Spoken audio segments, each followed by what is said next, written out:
sound is coming from this device.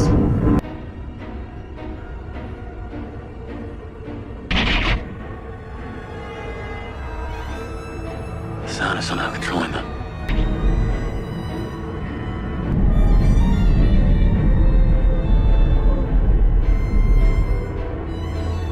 Unlock the cells. I'm trying, but it's encrypted.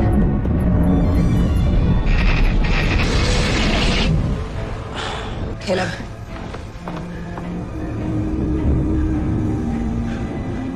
Frank. Figure out how to open up the doors! Okay. Don't do that. Come back to Daddy. Frankie, please, don't do that, okay? Hey, look at me, honey. Don't do that. Hey, Frankie.